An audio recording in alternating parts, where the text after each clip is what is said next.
നല്ല ടേസ്റ്റോട് കൂടി എങ്ങനെയാണ് രസം ഉണ്ടാക്കുന്നത് എന്നുള്ളതാണ് ഇന്നിവിടെ കാണിക്കുന്നത്. വളരെ സിമ്പിളായിട്ട് ഉണ്ടാക്കിയെടുത്തിട്ടുള്ളതാണ്. അപ്പോൾ എല്ലാവരും ഈ രീതിയിലൊന്ന് ഉണ്ടാക്കി നോക്കണം. ഞാനിവിടെ 2 തക്കാളിയാണ് എടുത്തിട്ടുള്ളത്. അപ്പോൾ നിങ്ങൾ എത്രത്തോണ്ട് ഇതിൻ്റെ ക്വാണ്ടിറ്റി കൂട്ടണോ അതിനനുസരിച്ചിട്ട് തക്കാളിയുടെ അളവും കൂട്ടി കൊടുക്കണം. ഇനി അതിലേക്ക് കുറച്ച് ഉപ്പിട്ട് കൊടുക്കുന്നുണ്ട്. അതേപോലെ നമ്മൾ എത്രത്തോണ്ട് രസത്തിൻ്റെ അളവ് കൂട്ടിയെടുക്കുന്നോ അത്രയും വെള്ളം ഇതിലോട്ട് ഒഴിച്ചു കൊടുക്കാം. ഇനി കുറച്ച് നേരം ഇതിനൊന്ന് മാറ്റി വയ്ക്കാം. അതിൻ്റെ ഉള്ളിൽ നമുക്ക് മറ്റുള്ള സാധനങ്ങളെല്ലാം ചതച്ചെടുക്കാം.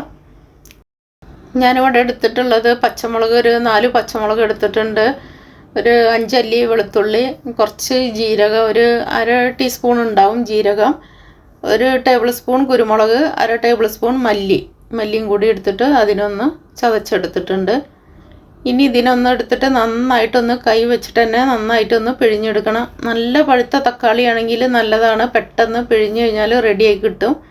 ഇനി ഇതിൽ നിന്ന് പിഴിഞ്ഞെടുത്തിട്ടുള്ള കുറച്ച് ഇങ്ങനെ വരുന്ന കുറച്ച് അതിൻ്റെ ഭാഗങ്ങളുണ്ട് കട്ടിയുള്ളത്, അതെടുത്തിട്ട് കളഞ്ഞിട്ടുണ്ട്. ഇനി ഇതിലേക്ക് ഈ ചതച്ച് വെച്ചതെല്ലാം കൂടി ഇട്ട് കൊടുക്കുക. കുരുമുളകൊക്കെ ഓരോരുത്തരുടെ ഇഷ്ടത്തിനനുസരിച്ച് എരിവിനനുസരിച്ചിട്ട് വേണം ഇട്ട് കൊടുക്കാനായിട്ട്. ഇനി ഇതിലേക്ക് കുറച്ച് മഞ്ഞൾപ്പൊടിയും ഉപ്പ് നേരത്തെ കുറച്ച് ഇട്ട് കൊടുത്തിട്ടുണ്ട്, അപ്പോൾ അതിനനുസരിച്ചിട്ട് നോക്കിയിട്ട് വേണം ഇട്ട് കൊടുക്കാനായിട്ട്. ഇനി കുറച്ച് പുളിവെള്ളം കൂടി ഒഴിച്ചു കൊടുക്കുന്നുണ്ട്. കളിക്ക് നന്നായിട്ട് പുളി ഉണ്ടെങ്കിൽ അപ്പോൾ അതിനനുസരിച്ചിട്ട് പുളിവെള്ളത്തിൻ്റെ അളവ് കുറച്ച് കൊടുത്താൽ മതി. ഇനി ഇതിനെ സ്റ്റവിൽ വെച്ചിട്ട് ഒന്ന് തിളപ്പിച്ചെടുക്കാം. തിളച്ചിട്ട് പെട്ടെന്ന് വെളിയിൽ പോകാൻ ചാൻസ് ഉണ്ട്, അതുകൊണ്ട് അടുത്ത് തന്നെ നിന്നിട്ട് ഇടയ്ക്കൊക്കെ ഒന്ന് തുറന്ന് നോക്കണം. തിളച്ച് വന്നു കഴിഞ്ഞാൽ ഇതേപോലെ ഇളക്കിയിട്ട് ഇതെല്ലാം ഒന്ന് താഴ്ത്തി വെച്ച് കൊടുക്കാം. ഇനി അധികം ഇട്ടിട്ട് തിളപ്പിക്കേണ്ട ആവശ്യമില്ല. ഇനിയിപ്പോൾ ഈ സമയത്ത് ഉപ്പും പുളിയൊക്കെ നോക്കിയിട്ട് ആവശ്യത്തിനുള്ളത് ചേർത്ത് കൊടുക്കാം. കുറച്ച് പുളി ഇതിൻ്റെ മുന്നിൽ നിൽക്കണം, എങ്കിലേ നല്ല ടേസ്റ്റ് ഉണ്ടാവുള്ളൂ. അതേപോലെ എരിവിനൊക്കെ ആയിട്ട് നമ്മൾ കുരുമുളക് വേണമെങ്കിൽ ഇനി ചതച്ച് വേണമെങ്കിൽ ചേർത്ത് കൊടുക്കാം. കുറച്ച് മല്ലിയിലും കറിവേപ്പിലയും കൂടി ഞാൻ ഇട്ട് കൊടുത്തിട്ടുണ്ട്. ഇനി നന്നായിട്ടൊന്ന് വെട്ടി തിളയ്ക്കുന്ന സമയത്ത് ഇറക്കാൻ നേരത്താണ് ഞാനിവിടെ കുറച്ച് കായപ്പൊടി ചേർത്ത് കൊടുക്കുന്നത്. ഒരു 1/4 ടീസ്പൂൺ കായപ്പൊടി ഇട്ട് കൊടുക്കുന്നുണ്ട്. എന്നിട്ട് ഒന്ന് നന്നായിട്ട് തിളച്ചതിൻ്റെ ശേഷം പിന്നെ അങ്ങ് അടച്ചു വെച്ചിട്ട് സ്റ്റവ് അങ്ങ് ഓഫ് ചെയ്യുക ചെയ്യണത്.